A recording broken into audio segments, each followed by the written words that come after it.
Isang selosang asawa ang ipinakilala ang bagong kasambahay sa kanyang mister. Agad nitong tinanong, masipag ba siya? Ngumiti ang babae at sumagot, opo sir. Pabulong namang sinabi ng asawa sa sarili. Hindi siya mambababae lalo na sa may peklat sa mukha.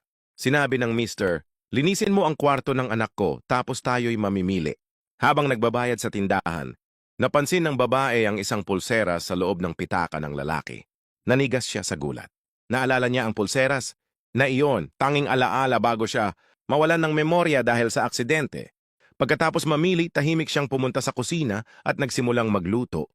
Nang matikman ng lalaki ang ulam, sinabi nito, lasang-lasa ko, parang luto ng nanay mo para sa akin. Daddy, miss na miss ko na si mommy, mahinang sabi ng anak. Nawala siya noong araw ng pagbagsak ng eroplano. Dagdag ng lalaki. Gusto mo rin ba ng cookies? Tanong ng babae. Oo, chocolate chip, sagot nito na may ngiti. Nang ginagawa niya ito, nanginginig ang kanyang mga kamay. May anak na siya, wala akong laban, bulong niya sa sarili. Ngunit nang matikman ng lalaki, natigilan siya. Isang tao lang ang marunong gumawa nito sa ganoong paraan. Biglang nakita ng asawa ang kasambahay na walang suot na maskara at nabigla sa kanyang kagandahan. Ikaw ang nagnakaw ng pitaka ko! Tinatanggal na kita, sigaw ng asawa. Mami, mabait siya. Pwede bang manatili siya? Pakiusap ng anak? Wala kang pakialam! Sigaw ng asawa. It's okay, mahinhin na sabi ng babae. Ito na ang pinakamagandang araw ko sa mahabang panahon. Ngumiti siya, tinanggal ang maskara, kumindat, at lumakad palayo. Mabilis ang tibok ng puso ng lalaki. Yan ang nanay mo, bulong niya. Mommy, sandali! Iyak ng anak. Huminto ang babae, lumingon, at biglang naalala ang lahat. Gustong makasave sa kanyang binibili, bumisita sa Smart Save to Shop, ilalagay ko lang ang link sa comment section. Moral na aral. Ang kwento ay nagpapakita na ang tunay na pagmamahal ay hindi nasusukat sa anyo, alaala o panlabas na kalagayan.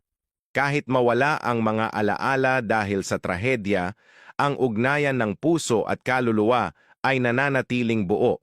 Sa bawat ulam na may espesyal na lasa, sa bawat maliit na alaala, bumabalik ang katotohanan na ang pamilya ay hindi lamang dugo kundi pag-ibig at pag-aaruga.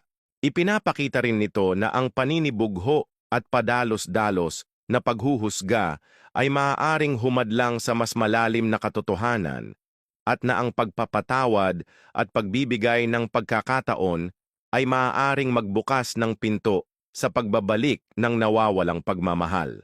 Comment yes kung sumasang-ayon ka at huwag kalimutang i-share para sa mas maraming kwento ng aral at inspirasyon. 1 Corinto 13.4-8. Pag-ibig ay matiisin at mabait.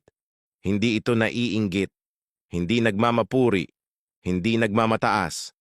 Ang pag-ibig ay hindi nagwawakas kailanman. Gustuhan mo itong video na ito, maaring mag-like, magkomento, ibahagi, malaking tulong na yun sa aming content creator. At sundan para updated ka sa nilalabas naming video. Forever bless, God bless you.